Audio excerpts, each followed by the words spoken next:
You close your eyes. The room is dark. The bed is comfortable. And then, without warning, your brain decides right now is the perfect time to remember that embarrassing thing you said at a party 7 years ago. You were not thinking about it an hour ago. You were not thinking about it while you watched television. But the moment you tried to sleep, it arrived, fully formed, dragging everything else with it. The grocery list, the work email you forgot to send, the conversation you wish you had handled differently. Every thought you did not have time for during the day is lining up, and your brain is the world's most attentive host. You are not broken. You are not anxious by accident. And this is not a modern problem invented by screens or stress or too much coffee. This is ancient. This is biological. And the real reason it happens is far stranger than you have ever been told. Your brain does not treat sleep as rest. It treats sleep as work. And the moment you stop moving through the world, it starts. Think about what your brain was doing all day. You were navigating conversations, making small decisions, filtering information, reacting, suppressing reactions, presenting a version of yourself to the world. Hundreds of thousands of tiny calculations per minute, most of them invisible to you. Your brain was processing so fast, it could not file things properly. Neuroscientist Matthew Walker, author of one of the most cited works on sleep science, describes the sleeping brain as a kind of overnight therapist. It does not just store the day, it sorts it, it weighs it, it decides what mattered and what to throw away. And it cannot begin that process while you are still awake. So it waits. And then you lie down, you go quiet, and the filing begins. The moment your prefrontal cortex stops directing your attention outward, it turns inward. Psychologist Kalina Christoff at the University of British Columbia has spent years studying what happens in the brain during what she calls mind wandering. Her research found that when you are not actively focused on a task, your brain does not go quiet. It activates a network called the default mode network, a set of regions that lights up specifically when you are doing nothing in particular. Planning, replaying memories, imagining futures, rehearsing conversations. The default mode network is always running in the background, and sleep onset is when it finally gets the floor. This is why the thought you pushed aside at 2 p.m. appears at midnight. You did not forget it. You suppressed it. You did not have time to feel it fully. And your brain, operating on instincts developed over hundreds of thousands of years, knows that these are exactly the kinds of loose ends that need to be processed. But here is where it gets strange. Your brain was not designed to go from awake to asleep instantly. That transition, the hypnagogic state, the 15 to 30 minutes between full wakefulness and sleep, was almost certainly an evolutionary checkpoint. Sleep researcher Jerome Siegel at UCLA has studied sleep patterns across hunter-gatherer communities in Tanzania, Namibia, and Bolivia, groups whose lives most closely resemble those of your ancestors. What he found overturned nearly everything sleep scientists thought they knew. These communities did not sleep in long, unbroken blocks. They did not have a bedtime routine. They did not wind down. They fell asleep when the temperature dropped, usually hours after dark, after socializing, after tending fires, after the group had settled.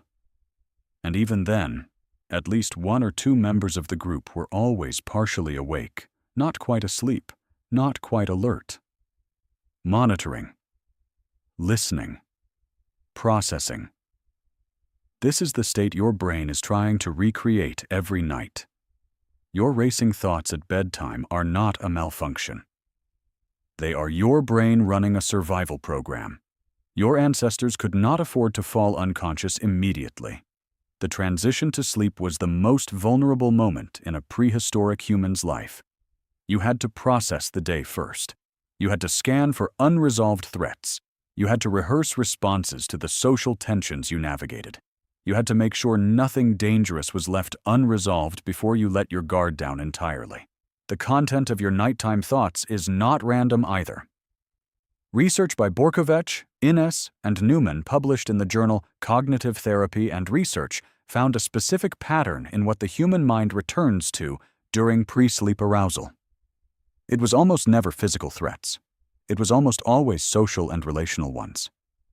Conversations, relationships, status, whether someone was upset with you, whether you had been excluded or misread or dismissed. Your brain is not haunted by the email. It is haunted by what the email means about how you stand with another person. This makes complete evolutionary sense. For your ancestors, social standing was survival. Being excluded from the group was death. The person who obsessively replayed social interactions at night was the one who noticed the subtle shift in the chieftain's expression, who caught the undercurrent of tension before it became a conflict, who woke up the next morning just a little more socially calibrated than everyone else. Natural selection favored the overthinker. You are the direct descendant of every human who ever lay awake worrying about what someone thought of them. Think about that.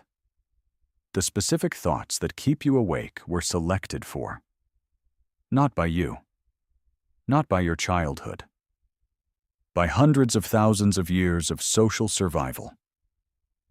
Your brain keeps replaying the conversation not because something is wrong with you, but because something is exactly right. The machine is working perfectly. It just has not been updated. And there is one more layer that almost no one talks about. Your brain is not only processing your memories at night, it is also doing something researchers call threat simulation. Psychologist Antti Revonsuo at the University of Turku developed what is now called the threat simulation theory of dreaming, and it extends into pre-sleep thinking as well. The mind rehearses bad outcomes specifically to prepare your body and behavior for them. The imagined confrontation with your manager. The conversation that might go wrong. The problem with no solution. You are not spiraling. You are training. Every worst-case scenario your brain produces at midnight is a simulation designed to keep you ready. If the thing happens, you will not be caught off guard. You have already run the scenario. You have already felt the fear. You are already, on a neurological level, partially prepared. This does not make it comfortable. It makes it explainable. So what does your body actually need in that transition state? Not silence. Not a perfectly cleared mind. Your ancestors did not have that either. They had warmth, quiet proximity to other people, the sound of a settling fire, and the accumulated feeling that the group around them was safe. Psychologist Peter Sudfeld's research on environmental stressors and rest found that the single most powerful signal to a human nervous system that it is safe to sleep is the sense of social belonging, not the absence of thoughts, the presence of safety. Your nighttime mind is scanning for exactly that signal. It is asking, on a biological level, whether the social world around you is intact, whether the relationships are stable, whether the threats are manageable, whether you are, in the most ancient sense of the word, among your people. When those boxes are not checked, the thoughts keep coming. Because for your brain, an unchecked social threat is more dangerous than darkness, more dangerous than physical pain. It is the one category of threat that historically could not be waited out. You lie there, in the dark, perfectly warm, perfectly safe, and your brain runs the ancient protocol anyway. It does not know about your mattress. It does not know about your deadlines or your inbox or the 7 years that have passed since that party. It knows that the day is over, the environment is quiet, and there are things left unresolved. And it is going to process every single one of them before it lets you go. You close your eyes tonight, and your brain will do it again. Not because you are anxious, not because you are failing at relaxation, because you are exactly what your ancestors built you to be. A creature so obsessed with social survival, so committed to leaving nothing unresolved, that it stays half awake at the edge of sleep, running every conversation, every possibility, every small, soft threat one more time. The part of you that cannot stop thinking at night is the same part that kept your great-great-grandmother alive long enough to become your great-great-grandmother. That thought kept her awake too.